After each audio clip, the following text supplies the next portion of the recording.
What's going on, everyone? It is your girl, Bria Simmons, and you're tuned into Certified BS. I have an awesome guest today joining me. She is joining me actually for the second time. She once joined me way back when. It might have been 2022, if I recall. Her name is Marissa Confair. I'm really excited to have her. I'm going to give her the introduction that she deserves, but welcome, Marissa. Before I really introduce you, I just want to welcome you to the show. Thank you. I'm happy to be here. Happy to have you back. So, Marissa is, man, when I was trying to think of this introduction, I probably should have had you send me something, but like Marissa is an entrepreneur. She's an artist. She's a founder. She's just an awesome person all around. We're going to get into it. I'm going to let her give herself an even better introduction so she can really dive in. But before we do, we've been starting off with the breathing exercise, really staying consistent with the mental health theme here. So we're going to do box breathing again. That is in through your nose for 4. We're holding for 4, out through your mouth for 4, and then pausing for 4. We're going to do that twice and then really ground ourselves and get right into it. So when you're ready, if you're driving, don't close your eyes. If you're not and you can close your eyes, please feel free to do so.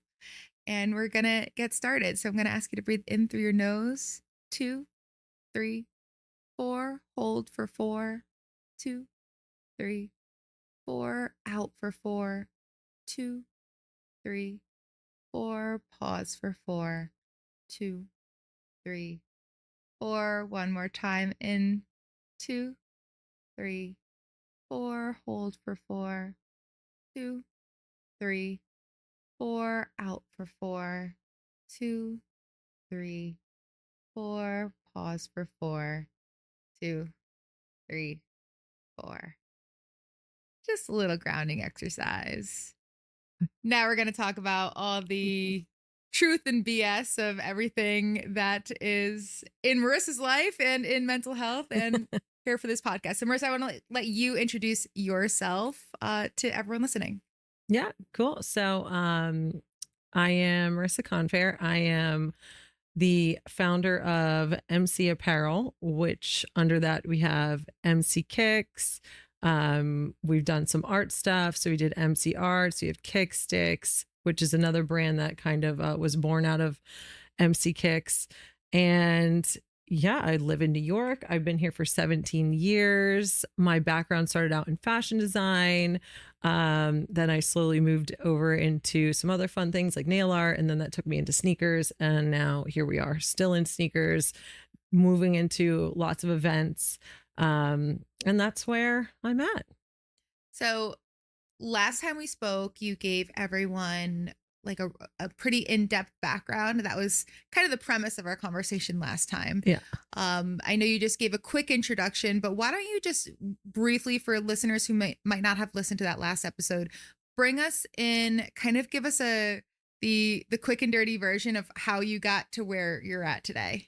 Okay. So, went to school for fashion design, moved to New York shortly after I graduated. And then, from there, really wasn't in love with the fashion industry. Plus it was a terrible time, 2008, big recession. Mm-hmm. So I was kind of just like serving bartending and started doing my own thing with nails. I did nail art for a long time. Then I tried sneaker art in 2018, and that kind of just spiraled pretty quickly. So, the first client that I had was actually my second pair of sneakers ever, and that was Fat Joe. And then he was also my next pair, and then the pair after that was for DJ Khaled, and then it just went on from there. Then I actually knew Kay, Mm-hmm. your husband. Yeah. And for those of you, I had Kay on the podcast when we started talking about how he goes by KS, and I'm like, I've never called you KS, but I'm going to call you that. Never called you KS, but I like it. Cool. Yeah, so you might know him as KS from the podcast that we did, but yeah. Which actually makes sense now because I'm eMCee, obviously Marissa Confair. Mm-hmm. The company's called eMCee, and then the next company that we started is KickStix, which is KS. Oh, I never even thought about that. Yeah, isn't that funny? Oh, and that was so not intentional. Yeah. Oh my goodness. Okay, all right. I'm like, that's so funny. We have 2 companies and they both have our initials. Learning a bunch. Mine was intentional, yeah, obviously. That makes sense. So yeah, anyway, after that, brought Kay on board. He started out as manager, then later became partner, and we started kind of just doing a bunch of celebrities, whoever we could really just manage to talk to or whoever reached out. And then I learned how to build a sneaker shoe surgeon. And that was after, I think that was 2021, possibly. Anyway, and then once I learned that craft, I was teaching it there afterwards for a bit. And we decided to bring builds into our company as well. So now I also build sneakers from scratch for people. So that could be out of really cool materials, like maybe a crocodile or, you know, a python or whatever. And from there, we started doing classes as well. So teaching people how to customize sneakers.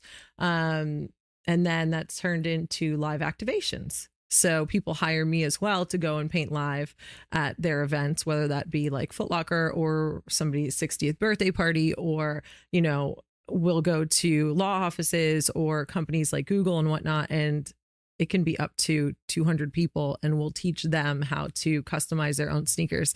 So that's kind of how the business has changed and grown since the last time that we spoke. Mm-hmm. And I really, really am so happy with the direction that we're going in. It's very fulfilling, like being at these classes and these events and teaching people, and also painting whatever they might want on the spot right there for them. Just like the joy and the fulfillment, and that is so cool. It's a really different, it's much different than sitting in your studio or your house and just doing a client's request. Yeah. It's like doing it live. It's a different, you know, level of just like something special for people. Did you ever anticipate your art getting transformed into this space, like live activations and teaching others how to paint? Or did you? I mean, no, I never envisioned that, honestly. I mean, I started helping and teaching the first customization classes at Shoe Surgeon. And I was like, oh, this is really cool. People like this. And then once I ended up leaving there, and going to Golden Goose after that. And at Golden Goose, learning how to cobble, I was like, how can we just like combine all of this stuff that I've learned and that we like doing, and people seem to love it. And that was it. He's like, why don't we start doing events? I was like, all right, let's just try one for fun. So we just tried a random one, which you were at.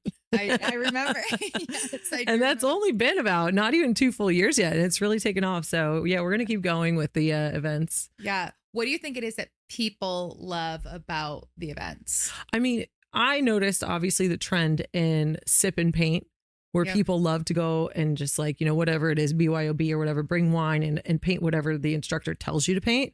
And I'm like, so many people think that they can do sneakers. They're like, oh, that looks easy. That can't be. And they don't understand the justification in price sometimes. Yeah. And I'm like, okay, so why don't you try it? So here, let's teach you how to do it. And then it's so funny because in these classes, people realize this is not as easy as it looks. You know, you might see your favorite, I don't know, Marvel character on a sneaker. So be like, I could do that. That's easy. And then you're like, oh, wait, no, I can't even do like the outline. But then I'm there to guide and like teach people how you can do it, how it's easier. But yeah, it's definitely a very cool space to be in. Yeah. Well, what I've noticed when I've gone to the events, there's 2 things I notice. One is art and painting is something that we are required to do when we're kids, like in school and in elementary school. You usually have an art class and you're taking that like sometimes through middle school, sometimes even through high school, which is great. But then you're not, there's no requirement after that. And it's something where we get to tap into our creative space, but we often lose that. Yeah. Many adults, not all, but many adults will like lose that creativity. So that's one thing that I see that's like that people seem to really like, is that they get to play with the art, you know, and be creative again. And I think honestly that's because in order to do any kind of art, you're really like expressing your inner child. Your inner child comes out, and we kind of tend to forget about that. You know, it's like if you have the choice of, I don't know, watching a TV show that you might love, or literally like bringing out your inner child and just like drawing or sketching or painting. Most people go with the TV, but that's why like at an event like this, it forces you to do that. Yeah. So whether you even realize it or not, it's like you get excited again. It's like, oh, what do I actually want to see on my sneakers? Oh, maybe I'll drip them out. And, you know, something like that is just so cool. And then once they start doing it, they realize how therapeutic it is. That you took my second point. That was super therapeutic. We transitioned right into it. It is very therapeutic to just be painting. For sure. Yeah. And even with me, when I do a lot of, you know, crystal pairs, and that can take up to, who knows, like 25, 30 hours, depending on the size.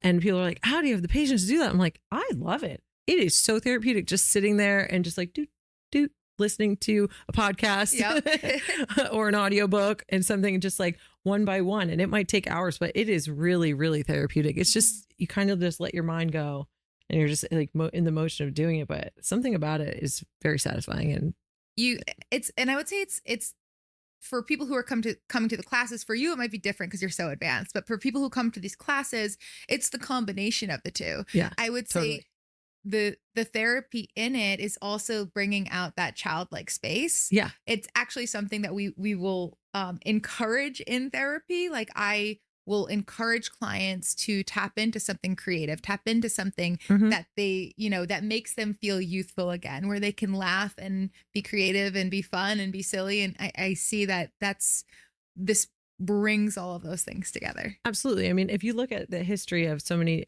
famous artists that have passed and whatnot, and like their struggles, and whether that be, literally artists that sit and paint that have done that, or music artists, like I feel like artists in general, a lot of them are battling so many things, and it's really their way of just like expressing themselves or working through something, which is also why I think it's great for children if they've experienced any kind of trauma or anything, to just be able to sit and paint or whatever. It really helps them work through it. Some things that might come out might be dark, but it helps for sure.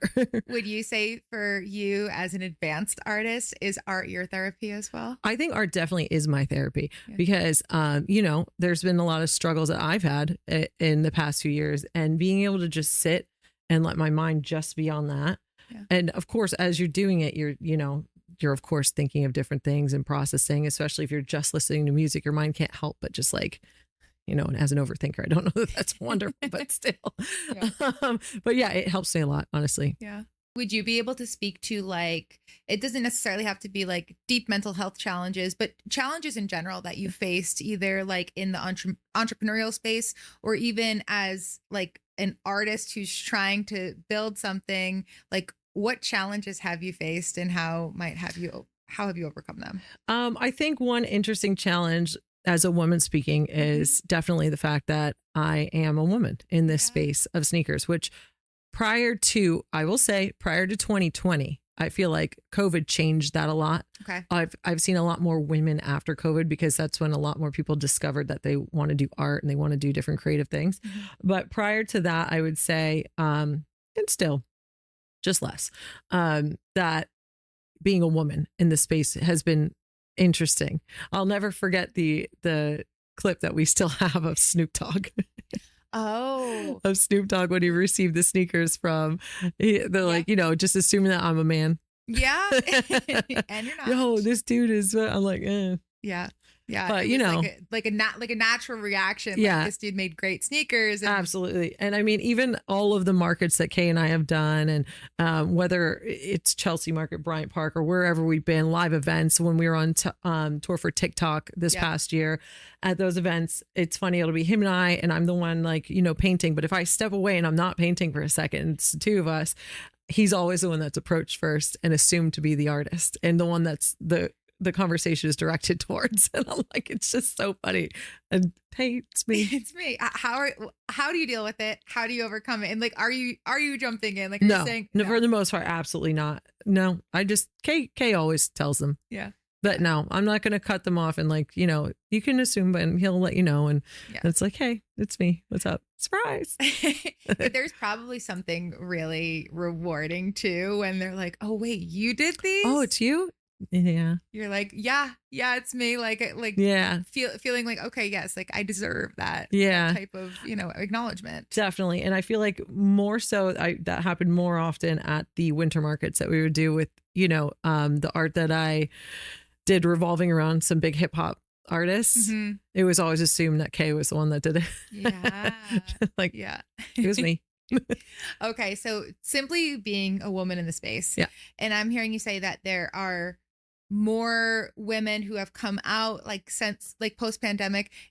What is the sneaker art space at this point in time? Like, are you saying is it getting saturated? Is that something a challenge that you face too? 100%. It's getting saturated. It's been saturated for a bit. And not only that, I think that there's now companies that have come out that have made it more accessible to get cheaper sneakers with cool custom stuff on it. I know DSW was doing something where you can print right on the sneaker. Oh, Yeah, they did that. We've come across a few companies that are printing just like skins that you could just put right over your sneakers. So I think that if somebody still wants something that's hand done and they want to be able to give exact, this is what I want here, this is what I want it to look like, this is, I want it to be extra special, that's where I come in. But we've put most of our focus because of that on events. Yeah. And more in like the teaching realm and then the live art. Yeah. Which is totally okay, obviously. And then AI has changed a lot as well. So, you know, do I think that there's going to be an elimination of artists? No. I think that there's going to be like a bit of, you know, a curve. Like, of course, where AI is going to be able to do a lot more and there will be a lot more printing on the spot. But I think that the authenticity of having a real person do it won't fade to nothing. And if anything, AI will hit for a while and then it'll go back to wanting more live people to do it because there's just something more special. It's like reading a book versus a Kindle. Yeah. I mean, you took the word again, authenticity, like that's really what I see as the superpower that you have. Yeah. And also you've done a great job of transitioning and of staying relevant. And that's one of the challenges of building a brand and building a business too. It's like, how do you stay relevant in a space that is saturated, and many spaces are saturated? I mean, right? I think you have to notice a trend, pay attention to what's going on, obviously. And we noticed a couple years ago that there was a major saturation of more and more artists coming in that are talented. Some that, you know, like to do more stencil work, which is still cool, still art, not going to hate on them. But then I also feel like that's where the talent of the craft that I learned where I can build a sneaker comes in. And that's not saturated. No, that's not saturated. I mean, trust me, there's people that do it and do it well. Yeah. But it's a very, very niche market right now. And of course, you know, you have the copyright issues where I feel like what we do when we do it, we try to stay away from replicating Nikes and Jordans, which is so popular. Yeah. I mean, of course, if somebody wants it, like, or if we want it for ourselves, we can do it. But I'm not going to sit here and rip off Nike like that. You know what I mean? Because I don't want that war. I know I won't mention the people that are in it currently, but nobody wants that war and they don't play. Yeah. So, but that's where we can create our own, you know, basic silhouettes where there's not necessarily a brand name on it. And people love that stuff. It's very big right now in the bridal industry, and we're noticing that. And we've had a lot of our clients are bridal clients, so it's pretty cool. I was a bridal client. You were. I was bridal, and I will say those are the most incredible shoes that I own. Oh, so. Thank you. You're welcome. Okay. Have you ever, I'm making a bit of a transition, but have you ever dealt with imposter syndrome? Not necessarily.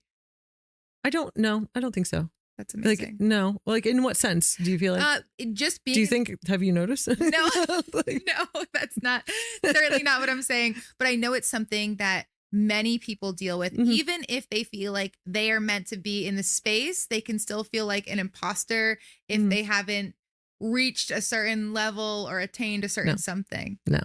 Nope. Amazing. So. I don't think so. I mean, if I have, I've not been aware of it. Great. But that's not something that yeah. Because I feel like I'm a really firm believer in like, you know, whatever happens for a reason, like, you know, meant to be, blah, blah, blah. But I do believe in that. Yeah. I mean, I do believe that my plan has already been written out for me. You know, I have my faith and then what I believe in. So I'm just going through the motions of, you know, activating that.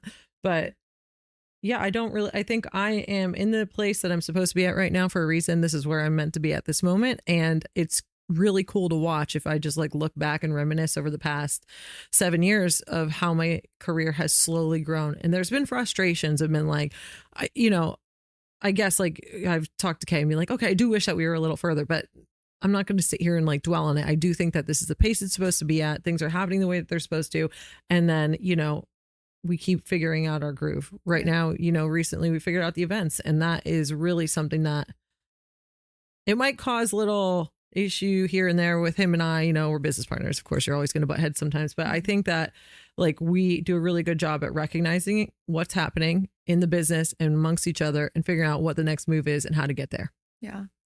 That's great that the two of you like have your groove and you figured that out. And Yeah. it seems Yeah, because I mean, when you go into business with anyone, especially if someone you don't really know, of course, there's going to be ups and downs, and you got to figure each other out. I think that we both kind of figured each other out a lot over the years. yeah. Okay, this might be a good transition into understanding balance and boundaries in both your personal and professional life, which is something I know that we've talked about off camera, but in the spirit of mental health podcasting, how do balance and boundaries play a role in your life? You know, it's interesting because that's definitely something that I've had to figure out and am still figuring out for sure. Now, currently, I am married. So, you know, he does do a good job at also talking me through these things because he seems to manage that very well in his life. Balance. He's very big on boundaries. I know you and I have talked, and that's something that I was not good at. Most recently, it was like last year or something. Well, and the thing is, I'm bringing it here not to call you out. I think most people aren't good at setting boundaries. Yeah, it takes a very special skill to practice setting boundaries and doing them appropriately for yourself. Definitely. And I think like one that I could just think of off the top of my head that I had to set a boundary with is like, obviously no offense to my parents. And if you're watching, like, love you. But, you know, just the call in the middle of the day when I'm in the middle of working. Yep. That I didn't even recognize was an issue until it was pointed out to me that like, you're in the middle of like working. Like you can't, you're picking up the phone for like a 20-minute phone call. Yeah. And I'm like, you're right. And it's because I have this thing where I'm like, what if it's an emergency? I'm like, well, they'll just call back. Yeah. I'm like, oh. And that boundary was something that it seems like so small, but it actually has helped me a lot. It's really important. It's like, even with, you know, friends that I know might not, you know, maybe they have more free time than I do during the day. Yeah. So that's just like a little one that I had to put in place that I feel like was very helpful because it's important. But then also the balance factor, I think like sometimes I think before, you know, Michael was in my life, I think like I just thought, oh, let's just leave all 24 hours of the day open to just free access to me at all times. Yeah. And I think that one important boundary that I talked to Kay about not too long ago, maybe some point last year, was like, all right, so, you know, after 9 p.m., like, and that time could be adjusted. Like, I know it's entrepreneurship, so you should be able to like at all times be accessible, which I am to some degree. You could just call me again and I'll be like, oh, there's an issue maybe. But I think shutting it down at a certain time to allow more balance in your personal work life is something important. I couldn't agree more. You know, and again, this is something that so many people struggle with, myself included. It's hard to figure out what everything is blurry, right? Boundaries can be blurry, and balance. I always say when I'm with clients, I'm like, you know, balance is kind of like this figment of our imagination. We really want it to work, but it's more so like you never see the seesaw just like standing on the triangle, like right? Like we don't get it. We get the wobble back and forth, one the other, then the other. That's kind of like balance, right? We never get it perfect, but we are always working to try to keep it in check. Yeah. So it's not staying like leaned over to one side or leaned over to the other. And the places that you're pointing out, they're small, but actually major changes. And with the example with the phone calls in the middle of the day, it's so interesting because again, right, I don't think that's actually about your parents at all, right? That's about understanding, you know, putting bounds around what is work time and what is time for productivity. And it's not that this is time like against them. And if it's an emergency, that's, you know, important, and they'll call again, right? They'll let you know, they'll text you. But otherwise, like, I can see why that would be hard for some people because they don't want to tell their parents no. Yeah. And I'm sure many parents would respect and understand if you said, hey, like, if you call me after 5, I'll be much more available to chat. So it's small, but it's actually huge. Yeah. I mean, because when you're working, you don't realize like how long it takes, I guess, to truly get into like that state of focus. Mm-hmm. Like you might think, oh, I sit down, I'm in an email and I'm focused, but not really, you know, like you might be focused on that. But then for me as an artist, when I truly get focused, like in the creative process, that takes a second. Yeah. Especially if it's like, I need to do a bunch of mock-ups. I'm not a robot. I'm not AI. I'm not going to be like, hey, yeah, I got this for you in a second. No, I need to like think about what creatively, what do I want these 3 mock-ups to look like? What is the difference going to be between the 3? So once I get a phone call in the middle of like mock-up number 2, then it's like, oh, there goes my concentration. Yeah. There goes my focus. Oh, let me take this 20-minute phone call and then I'll just like get right back into it. No, it's like, it takes a second. Yeah. Yeah. Yeah. Okay. And to speak to also the boundary you set around time. I think that everyone should do that in some way. And again, it can be flexible enough, but I'm also hearing that for you, like marriage was an important, almost like learning curve there for you to say, oh, wait, okay, like now I am sharing my life with someone. Yes. And all of a sudden there is maybe more importance to put that boundary up so that you do get personal time. Yeah, absolutely. I mean, it's very important. Obviously, he's very important to me. So having a happy life at home with him and having a happy work life are both equal. Well, not equally, but both very important, I would say. Very important. Yeah, there's a seesaw, right? There's a seesaw there. Yeah. Yeah, but both are needed and both are extremely important. Yeah. Okay. If there was something that you could tell your younger self in terms of professional development, personal development, or both in general, what would it be? I mean, how young are we talking? Like 20s, like teens, it like could be.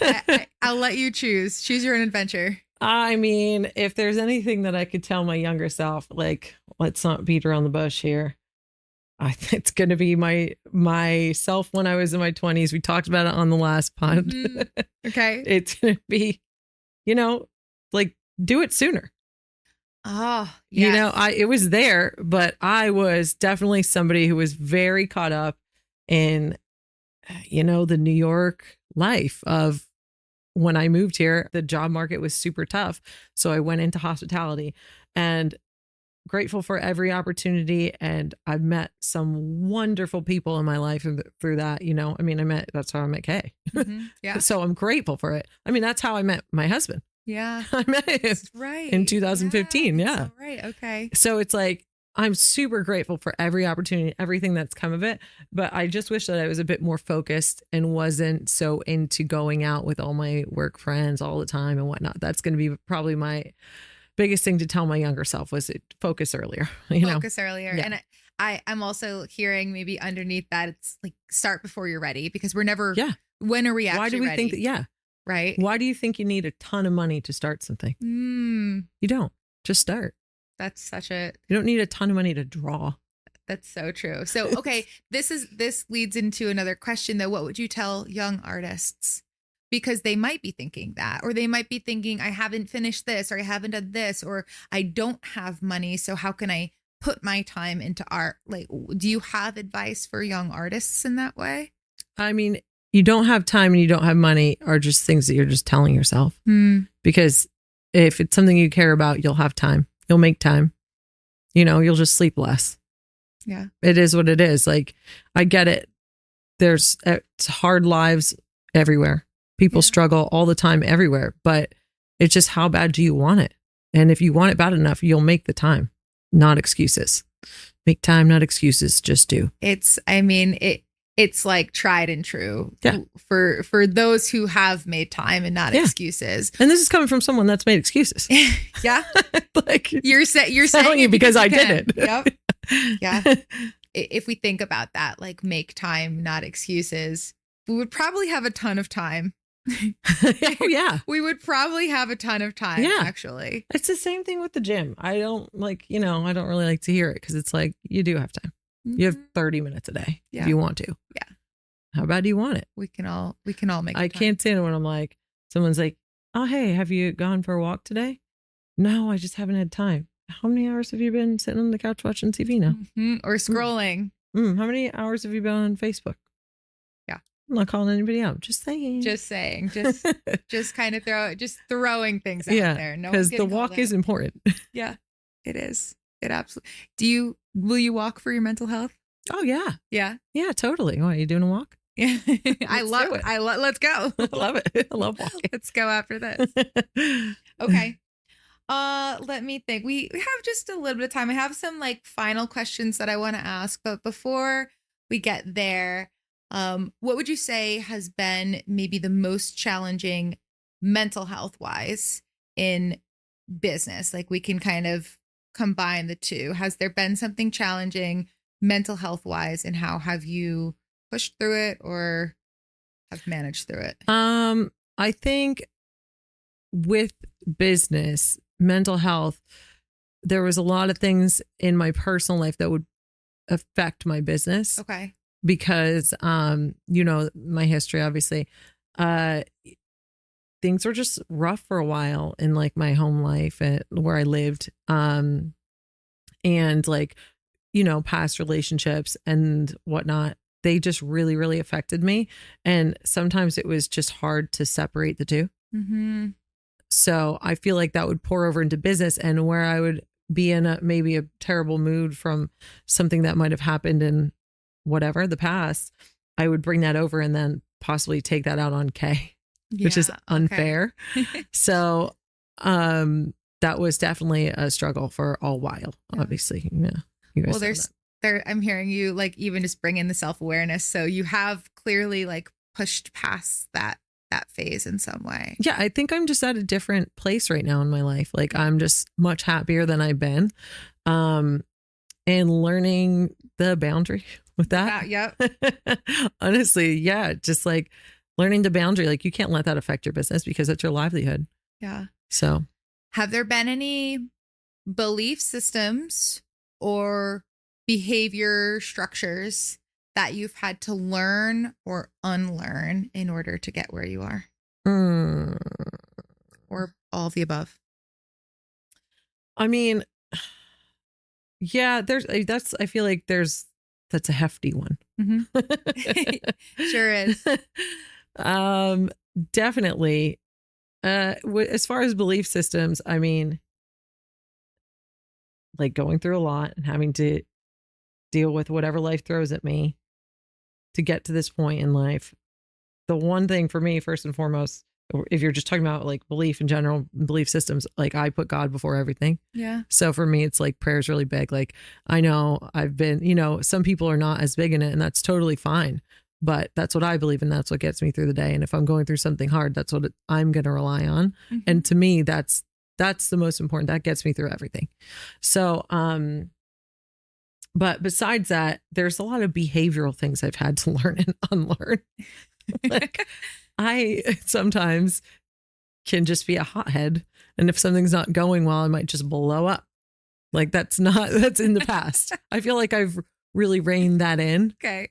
And learned like, what is the point of this? Is you're just emotionally reacting, which doesn't actually get you anywhere and doesn't help progress or fix any of the situations of what's happening right now. Right. So it's like, I guess learning more emotional intelligence, and just being more aware of your actions and when you're going to react, how is that going to help progress or fix the situation rather than just being an emotional baby. I'm hearing you. And, there is like you said it, like emotional intelligence, like being able to understand yourself, being able to understand why emotions might be coming up and for what reason, and also learning to not react with them, but to respond with them. Yeah, definitely. And that's something that I'm still working on. Yeah. Like, I know that I'm not very, my EI is not super high, but it's better than it's been. And it's something that I'm aware of, and I'm actively working on it. Yeah. The other thing you're pointing to, it's a skill that we work on. Like in therapy, I work on it with clients. It's emotional regulation, which is also just being able to have a big emotion if you have it, but then figure out how to have it, how to be with it, and also how to move through it in a healthy and productive way. Definitely. And I feel like one of my biggest things is that I've still continually working on is patience when reacting. Yeah. Yeah. That's a hard one. It's a really hard one. Patience is hard for so many of us. It's so difficult, but I've definitely come a long way with that one. Yeah. Like, you know, getting a message and being like, no, just like take a second, breathe, don't respond right away. Yeah. You know, like think it through and let's be a little bit more logical than just emotionally firing back. Yeah. Yeah. Which again, so many of us can do. We all fall victim to that in some way or another. Oh yeah, definitely. Okay. One more question before we get into like the last couple, which are pretty similar to what I was just asking, but is there a way that you extract, or are they connected, success and self-worth? Are they separate? Are they connected? How do you? No, to me, they could be connected, but self-worth does not come from success. Say more. That was an answer I was hoping you were going to say. Yeah, no way. But I know some people would say that like their success has built that. But again, you know, I'm glad you're saying what you're saying because talking. I agree. Which ego can be. Yeah. Ego, yeah. But no, to me, they're not connected. Of course, like I said, they can be, but I think that you need self-worth in order to even have success.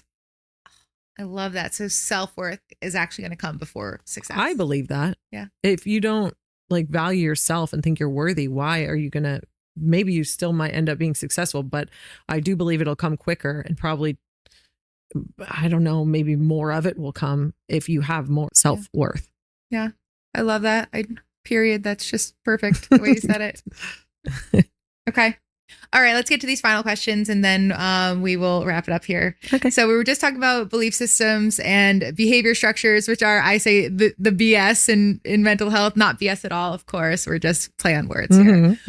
I want to know what your top one is that you would tell everyone. Like, what's the number one belief system that plays over and over in your head that helps you move forward? And the same thing with the behavior structure. Like, what's the number one behavior structure that you do that like you can't live without and it pushes you forward? Every single day, no matter what, 2 times a day, in the shower and before bed, I thank God for what I'm grateful for. Yeah. What I have, even if I don't have it. Amazing. Because I believe that it will be given. And before bed, I do the same thing, but a different version. And I don't miss that ever, because that to me is like what I believe has me where I am today and helps me be the better person. And that could be anything. Like that could be, you know, different things that I'm working on myself. It could be just thanking for guidance, like anything. Yeah. But being grateful every single day and saying it out loud to me is the most important thing. And like I'm hearing like the belief system and the behavior pattern are just inextricably connected there. Yeah. And I mean, I'm talking about like even on my worst days. Yeah. Like even if I'm just like super down, everything is terrible and just like having a really bad day, like all aspects of, you know, everything, family, friends, relationship, anything could be super bad. I'm still grateful. Yeah. And I have to say that out loud. I really appreciate that you pointed to one, your strong sense of faith. It's okay if people don't have it, but I do appreciate when people do and are comfortable to share it. Because I recognize that sometimes nowadays it can be uncomfortable for some people to want to share strongly about their faith. But so I do think like if you don't have something higher to believe in, I mean, that's on you, but I think it makes life more, I guess, worth living and like just make more sense. Yeah. Like, why are we all here? I'm not going to go into that, but I'm just saying, I just believe that you should have something you believe in that's higher than yourself. Yeah. Because there's a lot of things that don't make sense without it. Yeah. And so being able to point to a higher power or faith or even just faith in the universe, whatever that might be, just something outside of ourselves that we can really point to and believe in. And also just not judging people for what they do believe in or don't believe in. Of course. Like, let them be. I don't see how that would affect you either way. That's so important. Yeah. And the other thing you pointed to that I appreciate, and again, it's something that I work on with clients in therapy. So like you are just nailing it here, a gratitude practice. Oh, yeah. Because we're so naturally inclined to move towards thinking about the negative in our life. That's just our brain's natural way of protecting us. It's not like it's misfiring in some way. It's just our brain naturally protects us by going to the negative because those are the things that we want to be cautious of, careful of, and want to fix. But if we don't actively say, let me go into the positive here, then it's not something that we are going to be typically naturally doing. So that gratitude practice is something that's so important and so powerful because it brings us to that space. It's so true. And one thing for me that I've had to work on, and I'm still working on, is just not thinking the worst. Mm-hmm. So I have a little note over my desk that Michael left for me. Yeah. He got me flowers one day, and it just says, "Smile, it might never happen." And like, I don't even know if he realizes like how much I needed that message and how much I think about it.